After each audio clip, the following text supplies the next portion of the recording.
देश के प्रधानमंत्री माननीय नरेंद्र मोदी के द्वारा 3 मई तक लॉकडाउन की अवधि बढ़ा दी गई है, तो वहीं क्षेत्र में लॉकडाउन 2.0 लागू कर दिया गया है। इसी के बीच एक जनता के लिए राहत की खबर आई है, जिसमें टेलीकॉम सेक्टर कंपनियों ने 3 मई तक एक घोषणा की है, जिसके तहत किसी भी व्यक्ति को अब रिचार्ज कराने की आवश्यकता नहीं है। सभी मोबाइल नेटवर्क कंपनियों ने अपने ग्राहकों के लिए यह सुविधा दी है, चाहे वोडाफोन हो, आइडिया हो, जियो या अन्य कोई संबंधित कंपनी, सभी ने अपने ग्राहकों को यह सुविधा दी है।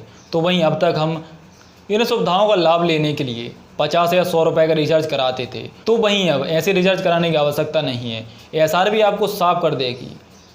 टेलीकॉम सेक्टर द्वारा दिए गए निर्देशों के आधार पर हम यह कह सकते हैं कि आपके पास सिर्फ इनकमिंग की सुविधा उपलब्ध है। अगर आपको आउटगोइंग करनी है तो आपको रिचार्ज कराना पड़ेगा। अगर आपको सिर्फ इनकमिंग सेवा चाहिए तो वह सुचारू रूप से चालू रहेगी और यह सुविधा सिर्फ 3 मई तक लागू की गई है। इसके अंतर्गत किसी व्यक्ति को अगर इनकमिंग सुविधा ही चाहिए तो उसे किसी भी तरह की रिचार्ज कराने की कोई आवश्यकता नहीं है। अगर इस बीच उसे आउटगोइंग कॉल करनी है तो वह शासन प्रशासन के दिए गए आदेश के आधार पर बाहर निकलकर रिचार्ज कर सकता है, जिसके तहत 21, 23, 25, 27, 29, 1 या 3 मई को रिचार्ज करा सकता है।